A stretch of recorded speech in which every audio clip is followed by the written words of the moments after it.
নমস্কার।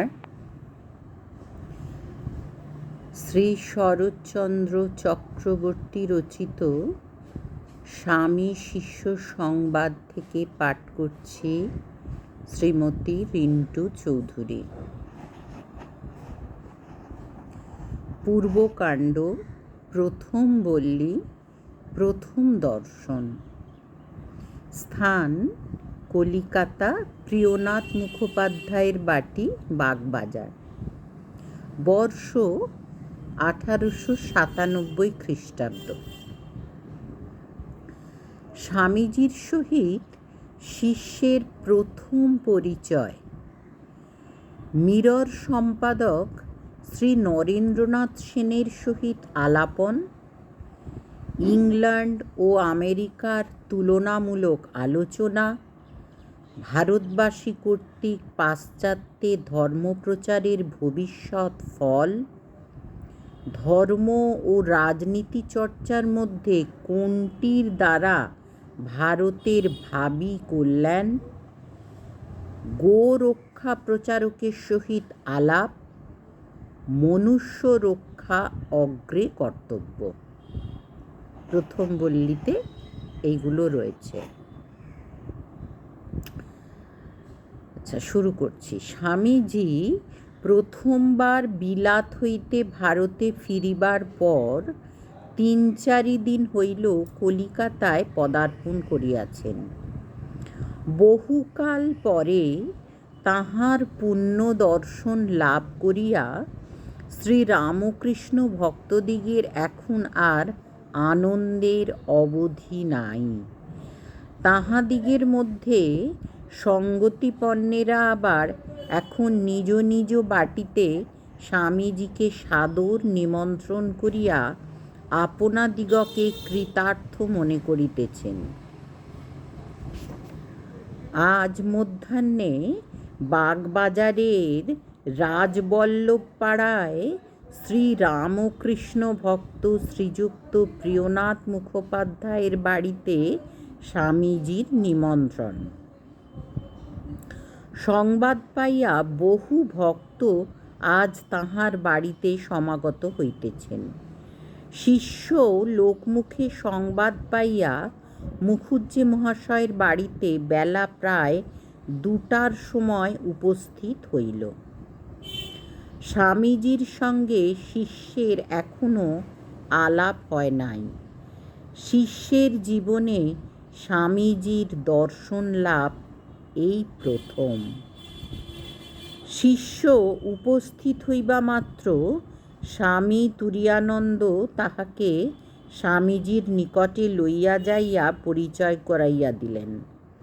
স্বামীজি মঠে আসিয়া শিষ্যরচিত একটি শ্রীরামকৃষ্ণ স্তোত্র পাঠ করিয়া ইতপূর্বই তাহার বিষয় শুনিয়াছিলেন।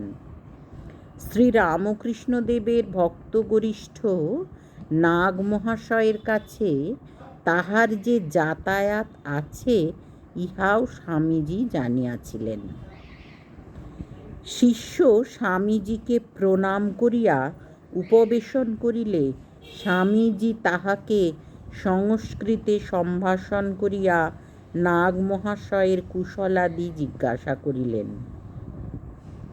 এবং তাহার অমানসিক ত্যাগ, উদ্দাম, ভগবদ অনুরাগ ও দীনতার বিষয় উল্লেখ করিতে করিতে বলিলেন, বয়ং তত্ত্বান্বেষাৎ হতাঃ মধুকর ত্বং খলু কৃতি। অভিজ্ঞান শকুন্তলম থেকে এই সংস্কৃত লাইনটি নেওয়া। কথাগুলি নাগ মহাশয়কে লিখিয়া জানাইতে শিষ্যকে আদেশ করিলেন। পরে বহু লোকের ভিড়ে আলাপ করিবার সুবিধা হইতেছে না দেখিয়া তাহাকে ও স্বামী তুরীয়ানন্দকে পশ্চিমের ছোট ঘরে ডাকিয়া লইয়া যাইয়া শিষ্যকে লক্ষ্য করিয়া বিবেক চূড়ামণির এই কথাগুলি বলিতে লাগিলেন। বাংলাটা পড়ছি। হে বিদ্বান, ভয় করিও না।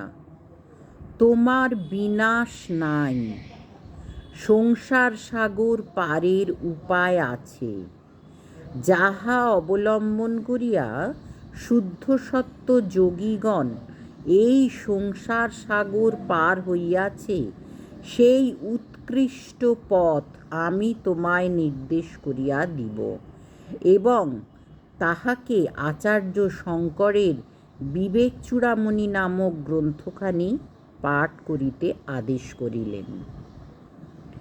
শিষ্য কথাগুলি শুনিয়া ভাবিতে লাগিল, স্বামীজি তাহাকে ঐরূপে মন্ত্রদীক্ষা গ্রহণের জন্য সংকেত করিতেছেন কি? শিষ্য তখন অতীব আচারী ও বেদান্ত মতবাদী। গুরুকরণাদিতে এখনও তাহার মতি স্থির হয় নাই এবং বর্ণাশ্রম ধর্মের সে একান্ত পক্ষপাতী। নানা প্রসঙ্গ চলিতেছে। এমন সময় একজন আসিয়া সংবাদ দিল যে মিরর সম্পাদক শ্রীযুক্ত নরেন্দ্রনাথ সেন স্বামীজির সঙ্গে দেখা করিতে আসিয়াছেন।